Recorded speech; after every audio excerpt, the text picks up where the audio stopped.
மதுரை மேற்கு தொகுதியில்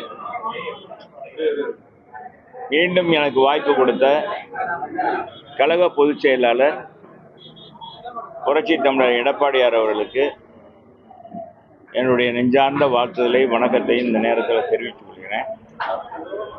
புரட்சி தலைவர் அம்மா புரட்சி தலைவர் உடைய இயக்கத்துக்கு கடுகளவு கூட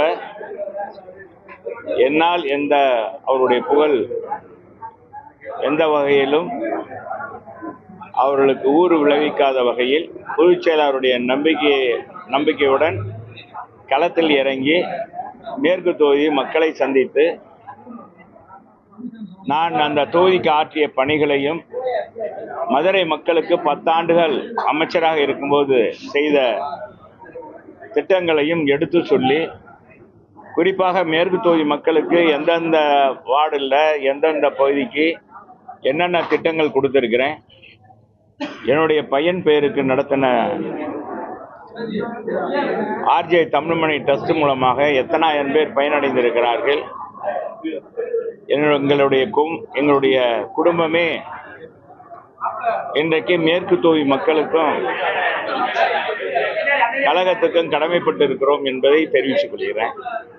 எனவே மக்கள் தான் எஜமானர்கள். மக்களை நம்பி களத்தில் என்னை நிறுத்திருக்கிற பொதுச் செயலாளருக்கு மீண்டும் நன்றி தெரிவிச்சுக்கிறேன். சொல்லுங்க, என்ன வேணும்? திமுக கூட்டணியில மதிமுக வந்து நாங்க சிரித்து கொண்டே அழுகிறோம், ஏன்னா நாங்க எதிர்பார்த்த தொகுதிகளை கொடுக்கல அப்படின்ற மாதிரி மதிமுக சார்பில் செய்தியாளர் சந்திப்புல பேட்டியா சொல்லிட்டாங்க. திராவிட முன்னேற்ற கழகத்தில் அங்க வைக்கிற இந்திய கூட்டணி, அதுல இருக்கிறவங்கள சிலர் அழுவார் சிலர் சிரிப்பார் என்ற அடிப்படையில் தான் அந்த கூட்டணியில் பல தலைவர்கள் இன்றைக்கு இருக்கிறார்கள். அவர்கள் மட்டுமல்ல, அவர் கட்சியை சார்ந்த தொண்டர்களும் நிர்வாகிகளும் இன்றைக்கு அந்த கூட்டணியில் தொடர்கிற நிகழ்ச்சியை கசப்பாக நினைக்கிறார்கள். அதுதான் நிதர்சனமான உண்மை. மாபெரும் மக்கள் இயக்கமாக மாற்றி கொண்டு வந்த அன்பு சகோதரர் திருமாவளவனுடைய இயக்கத்திற்கு குறைந்த தொகுதியை கொடுத்துவிட்டு இன்றைக்கு அவர் எப்படி அது மன வலிமையோடு எடுத்துக்கொண்டார் என்று தெரியவில்லை. மறுமலர்ச்சி திராவிட முன்னேற்ற கழகத்துடைய பொதுச் செயலாளர் அண்ணன் வைகோ அவர்கள் 2011 எங்க அம்மா அவர்கள் அழைத்து 19 தொகுதியில் கொடுக்கின்ற போது 19 தொகுதியில் கொடுக்குறோம் அப்படின்னு சொல்லியும் கூட அவர் கேட்க மாட்டேன்றார். மிக கோபமாக பேசி சென்றவர் தான் வைகோ. இன்றைக்கு அந்த கட்சியில் இருக்கிற தலைவர்களும் நிர்வாகிகளும் நொந்து போயிருக்கிறார்கள். அதான் எல்லா பேருமே அப்படித்தான். இப்ப வாழ்வுரிமை இயக்கத்தினுடைய தலைவர் அன்பு சகோதரர் அதனுடைய நிறுவன தலைவரும் இன்னைக்கு அந்த கூட்டணியிலிருந்து விலகி இன்றைக்கு நான் தேர்தலிலே போட்டியிடலை என்ற ஒரு விரக்தியோடு அறிவிக்கின்ற காட்சியை தான் பார்க்கிறோம். ஆனால் இதுக்கு நேர்மாறாக தேசிய ஜனநாயக கூட்டணியில் அங்க வைக்கின்ற கட்சிகள் அத்தனை பேருமே எங்களுடைய தலைமை கழகத்தில் மகிழ்ச்சியோடு அந்த ஒப்பந்தத்தை ஏற்றுக்கொண்டு தமிழகத்தில் தேசிய ஜனநாயக கூட்டணி மலர வேண்டும், மக்கள் விரோத ஆட்சியை முடிவு கட்ட வேண்டும் என்ற அடிப்படையில் இன்றைக்கு பயணத்தை புறப்பட்டிருக்கிறார்கள். நேற்றைய தினமே எங்கள் பொதுச் செயலாளர் நம்முடைய மயிலாப்பூர்ல பிரச்சாரத்தை தொடங்கி விட்டார் என்பதையும் தெரிவித்துக் கொள்கிறேன்.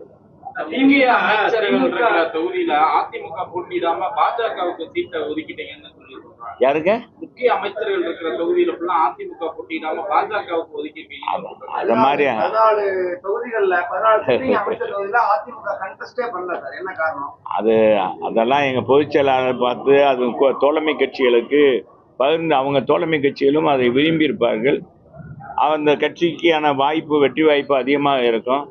அமைச்சர்கள் இன்னார்ன்றதான் கிடையாது. தேர்தலில் மக்கள் தான் எஜமானர்கள்.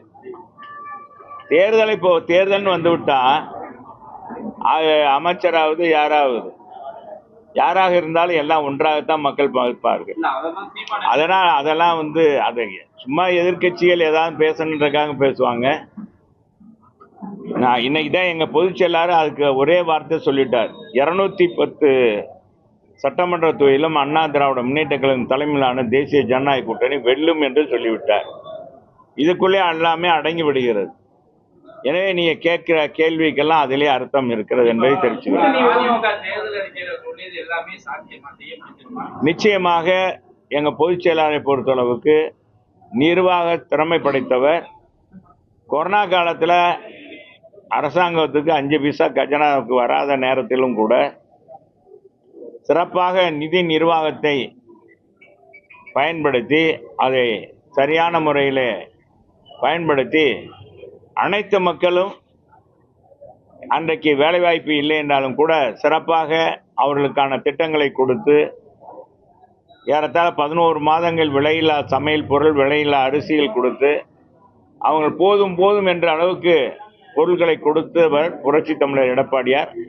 கொரோனா காலத்தில் 2000 ரூபா 1000 2000 ரூபா கொடுத்தவர். கொரோனாவை அடுத்து வந்த பொங்கல் தொகுப்பாக 2500 ரூபா கொடுத்திருக்கிறார். இப்பொழுது சொல்லிவிடுறேன், இப்பொழுது எங்கள் தேர்தல் அறிக்கையில் இனிமேல் ஒவ்வொரு ஆண்டும் பொங்கல் தொகுப்போடு இது 1000 ரூபாயும் கொடுக்கப்படும் என்று அறிவித்திருக்கிறார். ஆக அவருடைய நிதி ஆளுமை என்பது எல்லாருக்குமே தெரிந்த ஒன்று. எனவே அதையெல்லாம் எங்கள் பொதுச் செயலாளரே நேற்றே சொல்லிவிட்டார். எல்லாமே எங்களுடைய அந்த வரவு செலவை எப்படி பெருக்குவோம் என்பதெல்லாம் எங்கள் பொதுச் செயலாளருக்கு தெரியும். அது சிறப்பாக செய்வார். திமுக மாதிரி 525 வாக்குறுதியை கொடுத்து விட்டு இன்னைக்கு 4 பங்கு கூட நிறைவேற்றாத கட்சியாக அண்ணா திராவிட முன்னேற்ற கழகம் இருக்காது.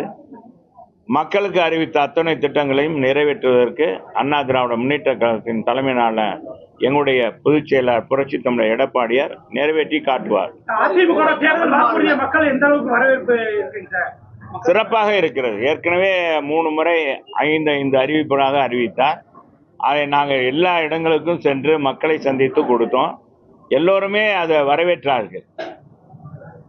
குடும்பத்துக்கு 1000 ரூபா 10,000 ரூபா வழங்குவது, எடுத்த உடனே 10,000 ரூபா வழங்குவது என்பது மக்கள் எல்லோருமே இன்றைக்கு எவ்வளவு தூரத்தில் அவங்க கஷ்டப்படுறாங்க என்பதை ஒரு அறிந்து கொண்ட சாதாரண நிலையிலிருந்து அந்த மக்களை பார்த்த ஒரு முதலமைச்சர், ஒரு தலைவர் யாருன்னா எங்க புரட்சி தமிழர் எடப்பாடியார் தான். 10,000 ரூபாய் வழங்கி பெண்களுக்கு குலவிளக்கு திட்டத்தின் அடிப்படையில் 2000 ரூபாய் மாதம் அனைத்து குடும்ப பெண்களுக்கும் வழங்கப்படும் சொல்லிட்டார். அதையும் ஒவ்வொரு குடும்ப அட்டைதாரர்களுக்கும் ஃப்ரிட்ஜ் வழங்குவோம் சொல்லியிருக்கிறார். இன்னைக்கு கதாநாயகனாக திகழ்வதே அண்ணா திராவிட முன்னேற்ற கழகத்துடைய தேர்தல் அறிக்கை. அதை தொகுத்து வழங்கிய எங்க புரட்சி தமிழர் எடப்பாடியார் தான் இன்றைக்கு டாப். மற்றதெல்லாம்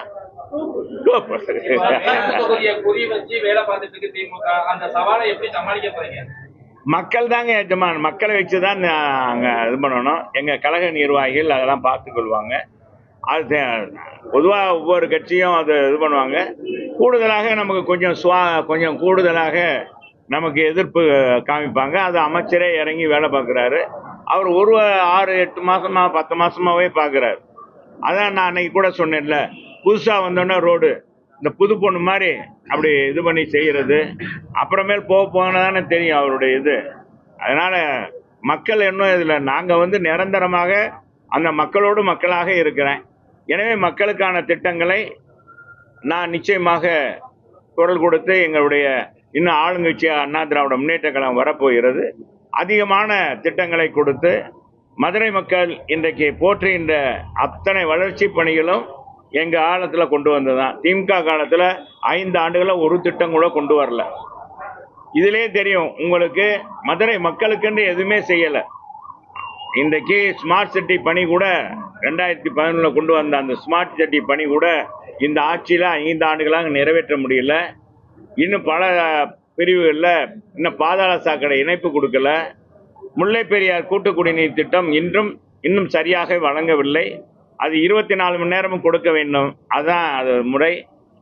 பார்த்தீங்கன்னா நிறைய சர்ப்ளஸாக வாட்டர் வருகிறது. 225 MLD வருகிறது. அதை முறையாக இவங்க அதை நீரோட்டம் பார்த்து அதனுடைய ஒவ்வொரு தொட்டியிலிருந்தும் எவ்வளவு இறக்க வேண்டும், எவ்வளவு வீடுகளுக்கு போகுது என்பது தரமான பைப்புகள் பதிக்கவில்லை. ரோடுகள்லாம் பார்த்தீங்கன்னா எங்களுடைய பகுதி செயலாளர் 72வது வார்டு மாமன்ற உறுப்பினர் நான் ஏற்கனவே ஊடகத்தில் கூட சொன்னேன், சிமெண்ட் ரோடு போட்டாங்க. சிமெண்ட் ரோடு போட்டு 10 மாசங்கள் கூட, அதான் 10 மாசம் கூட, 10 மாசம் தான் ஆகுது. 10 மாசத்துல அந்த சிமெண்ட் எல்லாம் போயிருச்சு. வெறும் குழியா கல்லா தான் இருக்கு. நீங்க கூட போய் பார்க்கலாம். நம்ம இதுல திருவள்ளுவர் நகர்ல போய் பார்த்தீங்கன்னா பெரிய சாலை, முக்கிய சாலையில அந்த மாதிரி இருக்கும். இது பூராமே இதெல்லாம் தரமற்ற ஒப்பந்தக்காரருக்கு கொடுத்ததன் அடிப்படையில தான் இது நடக்குது. இப்ப திமுக தேர்தல் நிலைமை என்ன சார்? அதெல்லாம் அவங்ககிட்ட தான் கேட்கணும். சரி, நன்றி.